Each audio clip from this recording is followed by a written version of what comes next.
찾으셨으면 아멘. 찬 목소리로, 행복한 목소리로 같이 읽겠습니다. 이러함으로 요한의 세례로부터 우리 가운데서 올려져 가신 날까지 주 예수께서 우리 가운데 출입하실 때에 항상 우리와 함께 다니던 사람 중에 하나를 세워 우리와 더불어 예수께서 부활하심을 증언할 사람이 되어야 하리라 하거늘 그들이 두 사람을 내세우니 하나는 바사바라고도 하고 별명은 유스도라고도 하는 요셉이요 하나는 마띠아라. 그들이 기도하여 이르되 무 사람의 마음을 아시는 주여 이 두 사람 중에 누가 주님께 택하신 바 되어 봉사와 및 사도의 직무를 대신한 자인지를 보이시옵소서. 유다는 이 직무를 버리고 제 곳으로 갔나이다 하고 제비 뽑아 마띠아를 얻으니 그가 11사도의 수에 들어가니라. 아멘. 여러분 행복하십니까? 어제 설교 준비를 하고 있는데 우리 정수현 지사님께서 카톡을 하나 보내오셨어요. 그누가 학교에서 토론 수업을 했나봐요. 2학년이죠. 2학년 아이가 토론 수업을 했는데 아는 사람을 이제 소개하는 건가 봐요. 서로가 서로에게. 예를 들면 우리가 영화 같은 거 보면 주인공 있잖아요. 뭐 예를 들면 아이언맨을 소개한다 그러면 1번, 2번, 3번, 4번에 그의 특징을 적는. 이해가 되셨죠? 근데 그누가 누구를 소개했냐면 첫 번째가 하늘에 계십니다. 두 번째가 십자가에 못 박혀 죽으셨습니다. 그 다음에 세 번째가 뭐였죠? 세 번째가 지금도 우리를 위해서 뭔데? 외웠었는데 까먹었네. 갑자기 하려니까.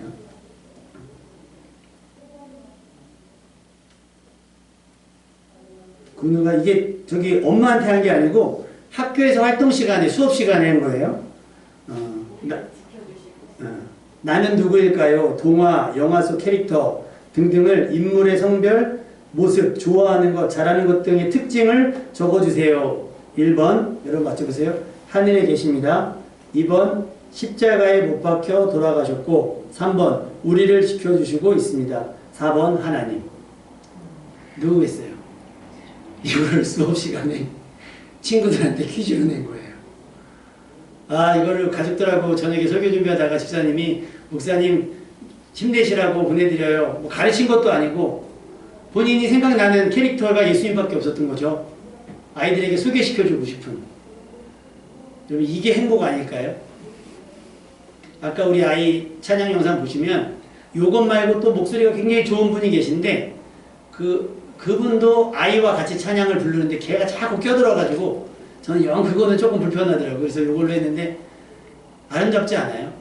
예쁘지 않아요? 엄마는 찬양을 하고 아이는 거기서 천진난만하게 놀고 그것이 바로 예배예요. 꼭 이렇게 목사가 있고 이렇게 예배가 아니라 여러분이 가족들 가운데서 같이 모여서 찬양 틀어놓고 흥얼흥얼 찬양 따라 부르면 그 시간이 예배가 되고 그 장소가 교회가 되는 줄로 믿습니다. 그렇다고 그러면 뭐 우리 집에서 예배드리면 되겠네가 아니고 우리는 또 그 감격을 가지고 모여서 또 공동체로서 하나님을 예배하는 것이 교회인 줄로 믿습니다. 그래서 이거 보면서 아침에 일어나서도 야 이게 가르친다고 되는 일일까? 다현이 하연이에게서 한 번도 본 적이 없는 아주 기괴한 캐릭터예요. 우리 그누가 어릴 때부터. 여러분 이런 삶 속에서 가르쳐서 될까 배워서 될까 고민해보지만 여러분 하나님의 은혜로 되어진 줄로 믿습니다. 그렇게 여러분이 아이들도 그렇게 신앙 고백을 할 수 있다면 우리도 누군가에게 예수님이 그렇게 우리 아까 집사님 기도하신 것처럼 우리의 삶 자체가 예수 그리스도를 소개하는 삶이 되어질 수 있기를 주님의 이름으로 축원합니다. 우리가 하면 좋아요. 근데 우리가 하지 않으면 어떻게 될까요? 우리가 하지 않으면 우리는 우리 스스로를 조금 과대평가하는 경향이 없지 않아 있어요. 그죠? 특히 제가 좀 심해요. 왕자병처럼 제가 좀 심하긴 한데 내가 아니면 안 될 것 같은 나 없으면 뭔가 안 될 것 같은 생각이 많이 듭니다. 직장에서나 사업체에서나 교회에서나 내가 안 하면 내가 헌금을 안 하면 내가 출석을 안 하면 내가 순종을 안 하면 내가 충성을 안 하면 그런 생각을 할 수도 있어요. 그러나 여러분 따라합시다. 내가 하지 않으면 하나님께서 나보다 나은 사람을 세우신다. 믿으십니까? 그러려면 어떻게 되겠어요? 여러분의 자리, 여러분의 역할 꽉 붙으시기를 주님의 이름으로 축원합니다. 머리털 나면서 그 멀티플렉스 영화관을 처음 가봤어요. 처음 갔을 때 이야기예요. 그러니까 여기 오산에만 있다가 오산에 그냥 들어가는 순서대로 아무 데나 앉았는데 수원이라고 하는 대도시에 갔더니 티켓을 주면서 번호를 줘요. 그 번호에 앉으면 된다는 거예요. 번호에 했더니 누가 여자분이 앉아있는 거예요. 그래서 죄송합니다. 여기 제 번호인데요. 그분이 딱 보더니 뒤에 뒷자리잖아요. 퉁명스럽게. 어우 창피해가지고 다시는 그 영화관 안 가잖아요. 내 자리인지 누구 자리인지 알도 못하고 아무데나 껴드는 것도 문제긴 하지만 자기 자리 못 찾아가는 것만큼 미련한 것도 없어요. 여러분의 자리는 어디이며 여러분이 그 자리에서 해야 될 역할이 무엇인지를 잘 분별하셔서 그 사명만큼은 양보하지 않는 여러분 되시기를 주님의 이름으로 축원합니다. 그것이 하나님의 방법이에요. 내가 귀찮아서 안 해요? 안 될 것 같죠? 내가 여러 가지 피곤해서 안 해요? 그 일이 안 이루어질 것 같죠? 아니요. 하나님의 말씀은 반드시 이루어집니다. 누군가를 통해서. 근데 그 누군가가 누구냐면 나보다 더 나은 사람인 거예요. 자, 애굽에서 모진 삶을 살았던 이스라엘이 극적으로 탈출했어요. 그때 세움받은 사람이 누구죠? 모세였잖아요. 모세와 같은 지도자가 없어요. 지금도 보면 모세와 같은 지도자가 없다고들 많이 이야기를 합니다. 민수기 12장 3절에 이 사람 모세는 온유함이 지면의 모든 사람보다 더하더라. 온유함이라고 하는 건 마음이 따뜻하고 부드럽다. 근데 우리가 생각하는 지도자는 뭐죠? 카리스마 있고 나를 따르라 이런 사람이 적인 것 같지만 실제로 그런 지도자에게 필요한 성품은 뭐다? 온유함이라는 거예요. 여러분이 누군가를 투표하거나 또 누군가 동대표를 선출을 하더라도 학력 이런 거 말고요. 뭐가 더 중요해요? 그 다음에 인격, 성품이 훨씬 중요합니다. 어떤 영화 감독인가요? 영화 평론가가 그 유재석 씨가 하는 그 프로그램에 나왔어요. 뭐죠?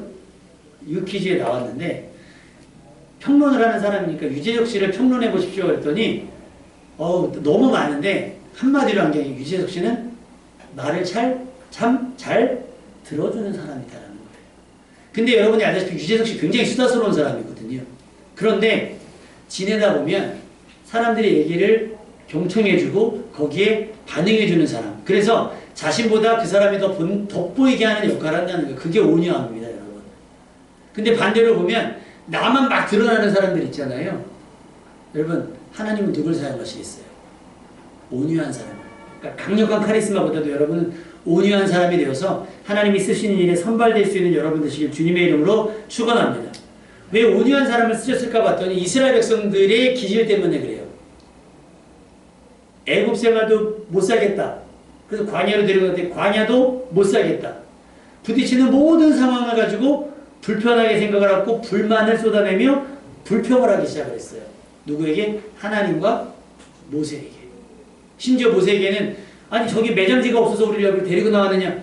지들이 살려달라 그래놓고 자기들이 살려달라 그래놓고서 왜 여기 이를 끌고 나왔냐는 거예요. 아니 그럼 애굽에서 나오자마자 하면서 5성급 호텔로 들어갑니까? 과정이라고 하는 게 있을 거 아니에요. 과정이라는 게. 모세가 온유하지 않았다면 제가 봤을 땐 광야에서 다 죽었습니다. 왜? 하나님도 그것을 그렇게 하시려고 했거든요. 내가 이 백성을 다 죽이고 너로 다른 민족을 이루겠다 하셨으니까. 하나님은 광야를 지날 때 이스라엘 백성들의 그 연약함, 이스라엘 백성의 부족함을 아시고 온유함이 승했던 모세를 선발하여 세우신 줄로 믿습니다. 모세가 아니었으면 안 됐겠네요? 모세 아니었어도 하나님은 누군가를 통해서 이스라엘 백성을 애굽에서 이끌어내셨을 줄로 믿습니다. 다행히 모세가 그 역할을 감당한 거예요. 모세는 이스라엘 백성을 끌고 나서 약속의 땅 가나안 입구까지 왔어요. 그런데 정작 모세는 들어가요, 못 들어가요? 못 들어가요. 모세의 걱정은 뭐냐? 여호수아를 세워주셔서 이 백성들이 흩어짐을 면하십시오. 지금 이스라엘에는 지도자가 없으면 안 되니까 여호수아를 세워주십시오. 왜 하나님께서 여호수아를 모세 가까이 둬서 참모처럼 가까이 둬서 모세에게서 배우게 하셨는지 모세의 뒤를 이으려고 했던 거예요. 그래서 이제 여호수아를 통해서 들어가잖아요. 약속의 땅 가나안에 들어가서 여리고도 무너뜨리고 아이성도 점령하고 이제 막 그런 일이 벌어져요. 그 다음에 여호수아 다음에는 누가 세워져요? 그 다음 한번 외워볼까요? 3, 4, 그 다음에 4, 4. 여호수아 다음에 4, 4기가 시작이 돼요. 그래서 4, 4들이 상황에 따라서 계속 보내집니다. 보내져서 세워져요. 이스라엘 백성을 그냥 두지 않으세요. 그러니까 내버려 두는 것이 아니라 이 백성들이 망할 것 같으면 가서 다시 살려내시고 죽을 것 같으면 가서 도와주시고 4, 4. 그 다음에 세워진 사람이 누구겠어요? 사사기 다음이? 마지막 사사가 사무엘입니다. 사무엘 상하 성경 있죠? 사무엘 상하. 이스라엘의 마지막 사사예요.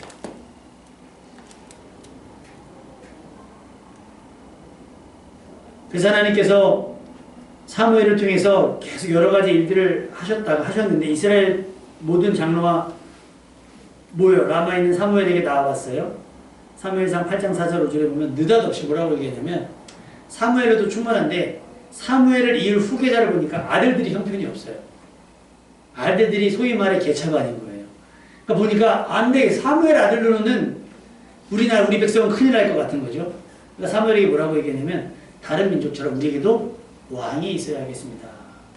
그래서 왕을 세워요. 그 왕의 이름이 사울 왕인 거예요. 사울은 외모적으로는 이스라엘 평균 키보다 어깨가 하나 더 있다고 해요. 그러니까 장신이었어요.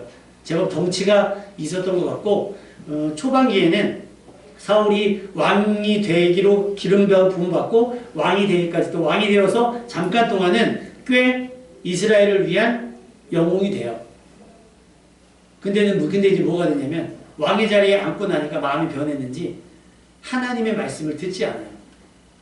하나님께서 그 사무엘을 통해서 이야기를 합니다. 너가 전쟁을 할 때 다 진멸하라 그래요. 남기는 것이 다 진멸하라고 하는데 사울 왕이 가가지고 양과 소의 가장 좋은 것, 기름진 것과 어린 양을 모든 좋은 것을 남기고 나머지 형편없는 것, 이거는 가지고 있으나 버리나 소용없는 거는 다 죽여요. 그것을 사무엘이 하나님의 말씀을 듣고 사울에게 뭐라고 평가하냐면 왕이 여호와의 말씀을 버렸으므로 여호와께서도 왕을 버려 왕이 되지 못하게 하셨나이다. 여러분, 하나님이 허락하셔서 세웠지만 그 세움에 합당하지 않은 삶을 지속적으로 살아가면 하나님이 어떻게 해요? 버리시는 거예요. 우리가 그리스도인으로 살아가지만 자꾸 그리스도인의 삶의 범위를 벗어나잖아요? 벗어나면 하나님께서 그대로 그냥 내버려 두세요. 돌아올 기회를 차단하시는 거예요. 왜? 덕이 안 되잖아요. 하나님께 영광이 되지 않잖아요. 모세가 가나안 땅에 들어가지 못했던 이유가 뭐냐면 모세가 한번 흥분하거든요. 이스라엘 백성 때문에 화가 나서. 그래서 하나님의 거룩함을 드러내지 못한 까닭이에요. 마찬가지입니다. 우리가 부름받은 것은 은혜예요. 그 은혜를 간수하는 건 우리의 믿음인 겁니다. 그런데 그것을 간수하지 못하면 그 어떤 자리라도 버려지게 되는 거예요. 하나님께서 끝으로 버리신다는 거예요. 사울은 이 일을 시작으로 계속해서 자신이 이 일을 시작해서 자꾸만 이제 점점 불안해지고 막 초조해지고 그래요. 근데 여기서 사무엘상 15장 28절 주보에 기록되어져 있는데요. 뭐라고 기록되어 있냐? 여호와께서 오늘 이스라엘 나라를 왕에게 섰대요. 왕보다 나은 사람에게 왕의 이웃에게 주셨습니다. 라고 선언을 해버립니다. 내가 아니면 안 되지. 키봐. 나보다 큰 사람이 있어? 없어. 그래서 왜 이번에도 선거 나오면 후보들이 다 그래요. 내가 해야 됩니다. 그래서 내가 해야 됩니다. 내가 아니면 안 될 것처럼 자기가 하면 다 해결할 수 있는 것처럼. 근데 세상이 뭐가 바뀝니까? 야당이 하든 여당이 하든 세상이 바뀝니까? 안 바뀌어요. 안 바뀌어요. 그게 사람의 한계입니다. 하나님의 은혜가 필요한 것이지 우리는 어떤 실력 있는 인물이 필요한 게 아니에요. 왜? 그 인물은 시대에 따라 바뀔 수밖에 없거든요. 사울이 왕이 됐어요? 왕이 합당하지 않아요. 하나님의 말씀을 버리니까 하나님도 그 왕을 버려서 어떻게 해요? 이스라엘을 누구에게 줘요? 왕보다 나은 누군가, 왕의 이웃에게 줬어요. 그 왕의 이웃이 누굽니까? 다윗입니다. 하나님의 마음에 합했던 다윗.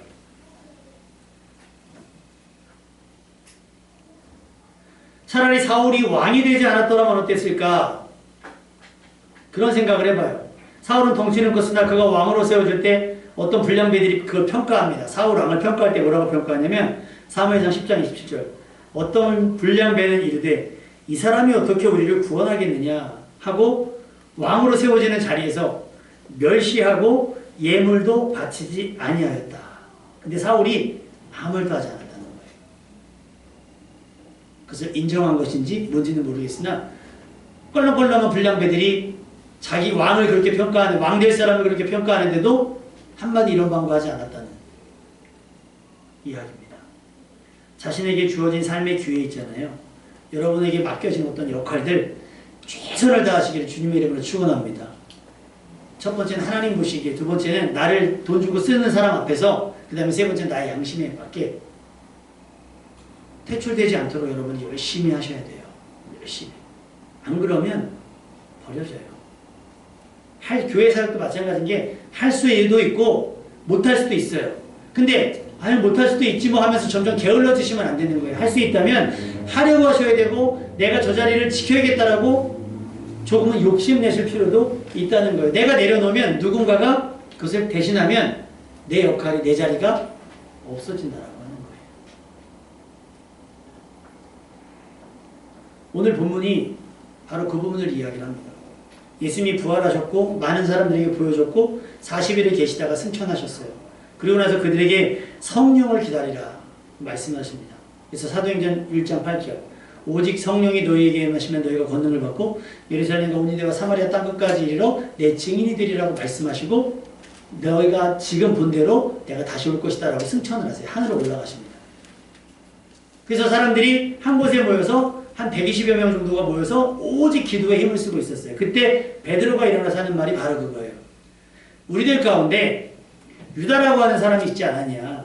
유다라고 하는 사람이 있었는데 이 사람은 예수님을 잡아가는 사람의, 참 성경도 표현해 주세요. 앞자리가 되었다. 그리고 얘는 불의의 삭을 가지고 결국 그 불의의 삭 때문에 어떻게 돼요? 배가 터져 창자가 새어나왔다.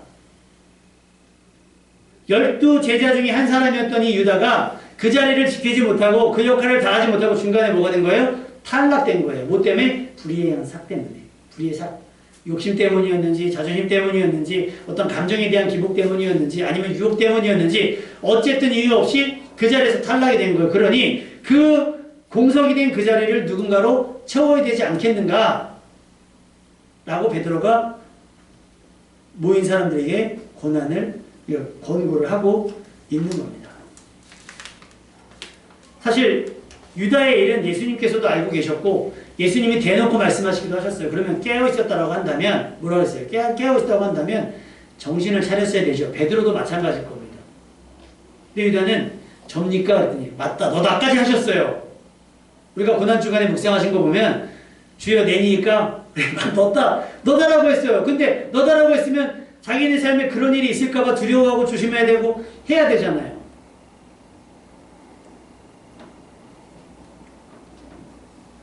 그는 그 말을 이해하지도 못했고 이해하려고도 하지 않았고 자신의 삶을 처참한 결말을 내고 말았죠. 유다는 12명의 제자 중에 한 사람이었고 그들 가운데서 한 직무를 맡기도 했어요. 하지만 유다는 불의의 삭수로 밭을 잡고 처참한 결말을 맞이했습니다. 유다에게는 여러 번의 기회가 있었어요. 그러나 그 기회를 살리지 못했고 스스로 부르심의 자리에서 탈락하고 말았습니다. 그가 맡았던 자리가 그저 삭슬 벌거졌던 자리였을까요?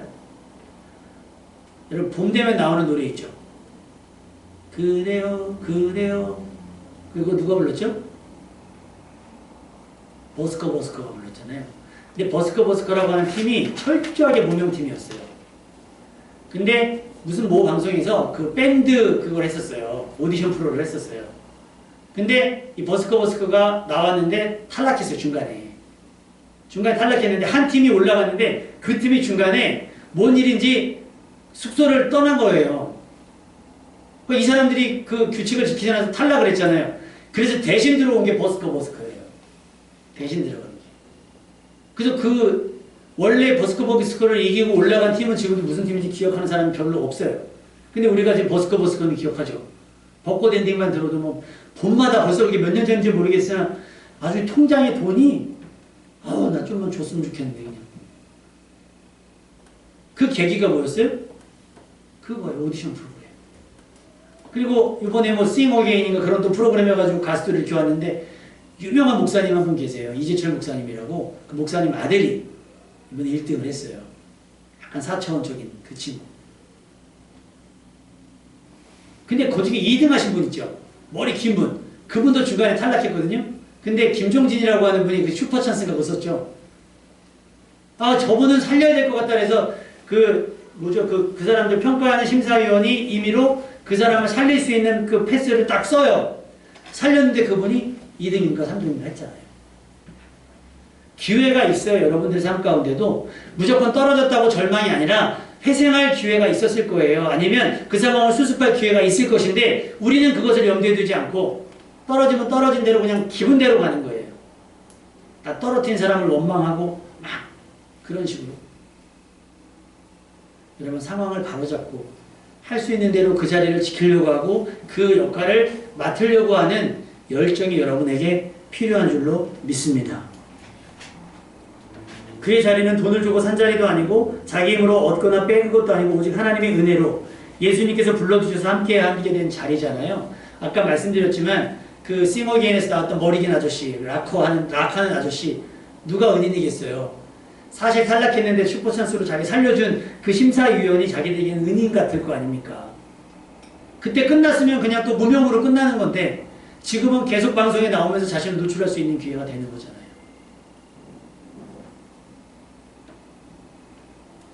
여러분이 자리를 지키십시오.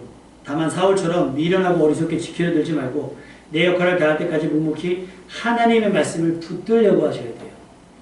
그러니까 다른 거 잡으려다가 하나님의 말씀을 내려놓으면 사울처럼 그렇게 되는 거예요. 네가 하나님의 말씀을 버렸으니까 나도 너를 버린다가 되는 거예요. 그러나 내가 자리에 연연하지 않고 내 역할에 연연하지 않고 그 자리에서 그 역할에서 말씀을 붙들려고 하면 하나님께서 나를 붙들어 사용하신다라고 하는 거죠. 믿습니다.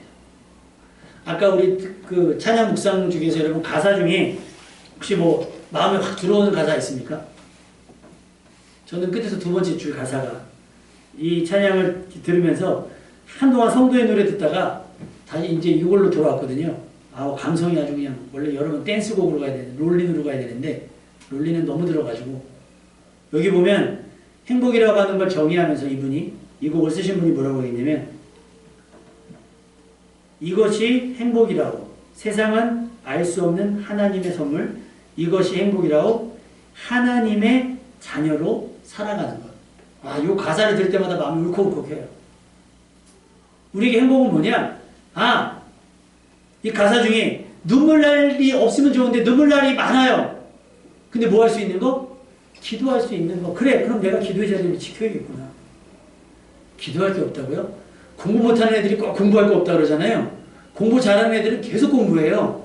믿음 좋은 사람은 계속 기도하고 말씀을 보고 또 읽어요. 공부하고 또 공부해요. 예배를 드리고서 또 드려요. 일주일에 예배를 몇 번씩 드립니다. 여러분 사랑하는 사람은 계속 만나고 싶죠? 안 그러겠습니까? 아니 사랑하면 보고 싶어요. 안 보고 싶어요? 우리 언니 아직 사랑하는 사람이 없지?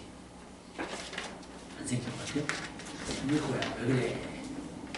모든 걸 열어놓고 해야지. 하나님의 뜻대로 행하시옵소서를 해야지. 사랑하면 보고 싶어요.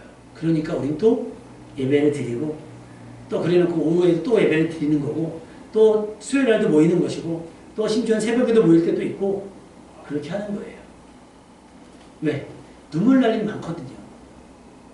근데 여기 보니까 또 뭐라고 하냐 억울한 일 많으나 주를 위해 사는 것. 가진 것이 없으나 뭐 하는 거예요? 감사하며 사는 것. 화려하지 않지만 정결하게 하는 삶. 우리의 삶의 자리가 이렇다는 거예요. 막 사람들보다 진짜 좋은 아파트 한강 뷰가 아니고 오산촌 뷰가 아니더라도 우린 다른 집보다 다른 사람들보다 좀 작은 집에 살더라도 다른 사람보다 작은 차를 타더라도 다른 사람보다 연봉이 작더라도 우리는 그들보다 행복할 수 있다는 거예요. 뭐 할 때? 순종할 때. 하나님의 말씀을 붙잡을 때가 그렇게 되는 거예요. 그것이 행복이라는 거니까. 가룟 유다는 12제자로 살아가던 삶이 덜 행복했던 것 같아요. 그러니까 다른 걸 구했죠. 그게 뭐예요? 불의의 삭슬을 구한 거예요. 여러분 주의 일을 하는 것, 예배를 드리고 기도를 하고 찬양을 드리는 것, 또 그 외에 또 찾아서 하는 것들이 있잖아요. 강단에 꽃꽂이 들고 권화도 마찬가지인 거고 교회 청소를 하는 것도 마찬가지고 어떤 이렇게 돌아보시면서 교회의 필요를 채우는 것도 마찬가지고 이웃의 필요를 채우는 것도 마찬가지고 그런 것들을 해나가는 것이 삶에서 여러분이 감당해야 될 역할이라고 하는 거예요. 내가 안 하면 세상 사람들 다 굶어 죽을 것 같죠? 그렇잖아요. 우리가 미얀마를 위해서 기도하지만 미얀마를 위해서 우리는 많은 걸 하지 못하지만 어떤 교회는 주일날 들어온 헌금 다 미얀마에 보내기도 했어요. 그렇게 보내기도 하고 또 얼마 전이 세월호 7주기였잖아요. 또 그분들을 위로하려고 또 하시는 분들도 있고 우리는 무관심 속에 지나가는 많은 것들 이제는 뭐 그만해야지 하는 많은 것들 또 우리 주변에 다문화 아이들도 얼마나 많고 다문화 부모님들도 얼마나 많습니까? 그런 것도 우리가 안 해도 하나님은 누군가를 감동하셔서 누군가를 통해서 그 일들을 한다는 거예요. 근데 그러다 보면 무슨 일이 생기면 우리의 역할이 점점 좁아져요. 할 수 있는 게 없는 거예요.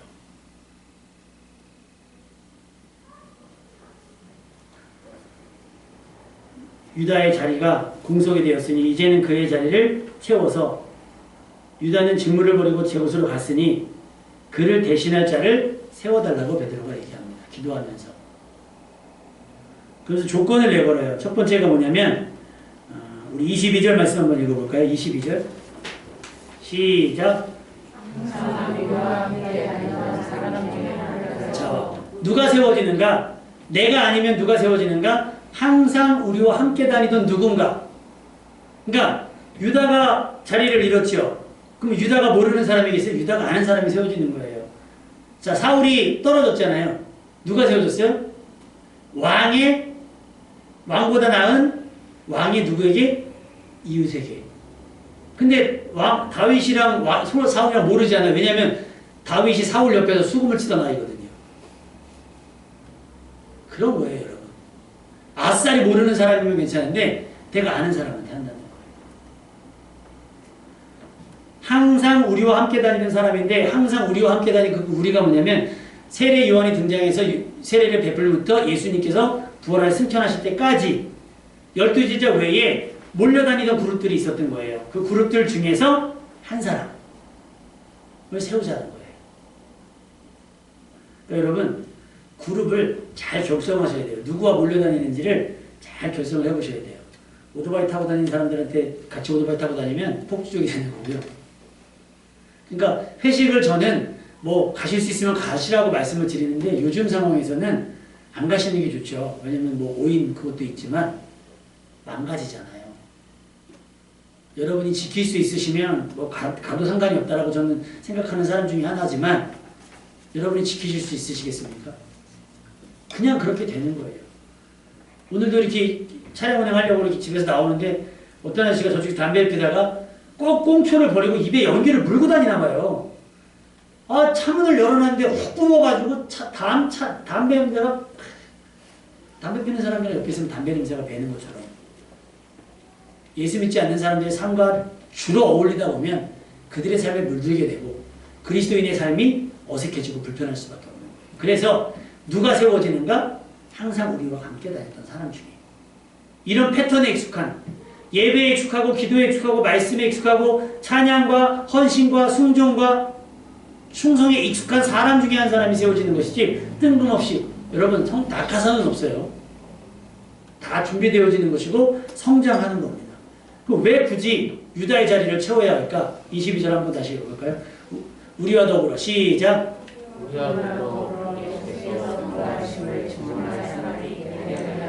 유다의 자리는 내가 사도인데 왜냐하면 사도는 12명밖에 없어요.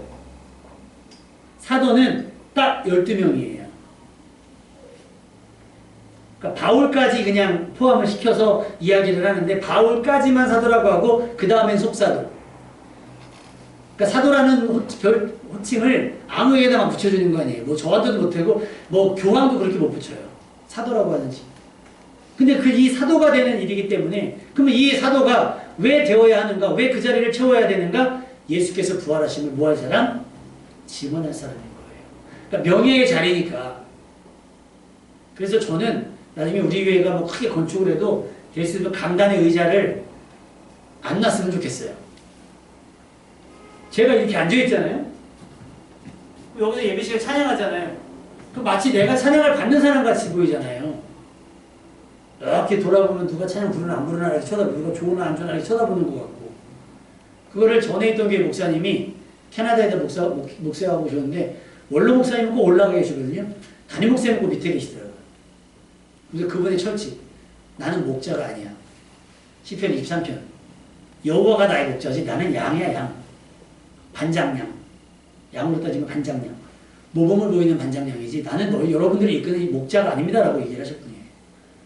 그러니까 여기는 너무 권위가 있잖아요. 그러니까 좀 그래요. 저는 불편해요. 아직도. 그래서 어디 집회를 가도 저는 이렇게 미리 나가거나 앉아있지 않아요. 그리고 저는 소개도 부탁 안 드리고 그리고 저는 집회 나갔을 때 제가 소개하고 올라간 적이 거의 없어요. 올라가서 하다 보면 애들이 저 사람 누군가 하고 있는데 벌써 설교를 듣고 있고 누군가 알만해지면 설교가 끝나면 그 다음날은 알죠. 이 자리는 지금 충원되어지는 이 자리는 명예의 자리도 아니고 권세의 자리도 아니에요. 돈방석을 앉는 자리도 아니에요. 미래를 약속하는 자리도 아니에요. 무슨 자리예요? 아까처럼 가진 것이 없으나 나눠줘야 되고 억울한 일 많을 때 어떻게 해요? 힘든 일이 눈물 많이 기도하는 거고 억울한 일 많으나 예수님 믿는 믿음으로 참아내는 삶의 자리인 거예요. 누구보다 더 분명하게. 왜? 사도의 자리니까. 때리면 맞아야 되는 자리, 욕하면 들어야 되는 자리, 조롱하면 견뎌야 되는 자리예요. 빼앗으면 더 있는 것까지 내어줘야 되는 자리가 그 자리인데 그 자리에 맡은 사람을 채우는 자리. 기도했더니 기도하고 제비를 뽑았더니 마띠아라고 하는 사람이 뽑혔어요. 이제 유다는 지워지는 거예요. 최악의 사람으로 기록되어지고 지워지는 거예요. 여러분 연예인들이 가끔 이렇게 극단적인 생활 마감을 하면 제가 그런 생각을 합니다. 차라리 연예인이 되지 않았다면 어땠을까? 그럼 이 사람의 생이 이렇게 허무할까? 그 젊은 나이에 20대 초반에 막 이렇게? 아닐 수도 있잖아요. 근데 너무 스포트라이트를 받고 그랬기 때문에 그러지 않았을까? 유다도 그냥 12제자 중에 한 사람이 아닌 그 주변에서 예수님을 따르는 사람이 하나였다면 뭐 대제장하고 거래할 수 있는 것도 없겠죠. 12제자 중에 한 사람이니까 거래가 가능했었으니까. 사울도 마찬가지인 거예요. 왕이 안 되었더라면 그렇게 최악의 최후를 맞이하게 되었을까? 아닐 수도 있다고 봐요. 여러분, 여러분의 자리, 여러분의 역할은 하나님께서 여러분을 믿고 여러분을 기대하시고 맡겨주신 거예요. 그러니까 감사함으로 겸손하게 그것을 감당할 수 있는 여러분 되시기를 주님의 이름으로 축원합니다. 왜냐하면 여러분이 안 한다고 하더라도 누군가를 통해서는 해요. 저희가 배우는 게 그거잖아요. 교회가 롤러코스터 타듯이 막 이렇게 됐어도 재정 혹은 은사 어떤 인력으로 보면 우리 집사님은 거의 그 개척할 때부터 오셨으니까 보고 봐오셨잖아요. 그죠? 이게 하나님이 채워주신 은혜들이 있어요. 이쪽 헌금이 끊기면 이쪽 헌금이 오고 헌금하시는 분이 나가면 더 많이 헌금하시는 분이 들어오고 뭐 이런 거예요. 청년들이 나가면 더 착한 청년들이 들어오고 뭐 이런 지금 계속해서 하나님이 그 자리를 채우더라는 거예요. 성경에 보면 부자가 잔치를 벌여두고 예약된 사람들에게 손 딱 보내요. 자 이제 시작됐으니까 오세요 그랬더니 다 일치하게 뭐라고 하는데 다 사양했다 그랬어요. 다 사양했다는 말은 뭐예요? 거절했다는 얘기잖아요. 아 오늘은 뭐 이 핑계 대고 저 핑계 대고 오늘은 안 되고 못 되면 안 되고 못 되면 알았어요. 그러면 거기 가지 말고 길가 나가서 아무나 집 데려다가 내 집을 채워라. 그래서 마지막 말씀에 뭐라고 말씀하시냐면 다시는 먼저 보냈던 사람에게 다시는 이것을 맛보지 못할 것이다 라고 말씀해요. 여러분이 주어진 자리를 이 핑계 저 핑계 변명하면서 감당을 안 하면 두 번 교회는 구원의 교회는 여러분이 죽을 때까지 있을 거예요. 근데 헌신과 충성의 교회는 두세 번 없을 수도 있어요. 그러니까 여러분의 예배의 자리 또 헌신의 자리 맡은 바 사명의 자리를 믿음으로 잘 지켜나가셔서 누구도 대신할 수 없는 그런 사람 모세와 같은 사람 다윗과 같은 사람 또 다른 사도들과 같은 사람 될 수 있길 바라고 누군가 결혼이 생겨 세웠을 때는 거기에 합당한 사람 당장 맡아도 될 수 있을 만큼 준비된 사람 될 수 있기를 주님의 이름으로 축원합니다. 시편 1편 5절 한 절만 읽고 마치겠습니다. 그러므로 악인들은 심판을 견디지 못하며 죄인들이 의인들의 모임에 들지 못하리로다. 여러분이 죄인의 삶으로 인생을 마감할지 의인의 회중에 드는 믿음의 수준을 가지게 될지는 여러분이 결정하시는 거예요. 하나님의 은혜는 열려 있습니다. 그 은혜로 여러분은 의인의 회중에, 의인의 모임에 들어와 부활의 증인으로 살아가는 여러분 될 수 있기를 주님의 이름으로 축원합니다. 우리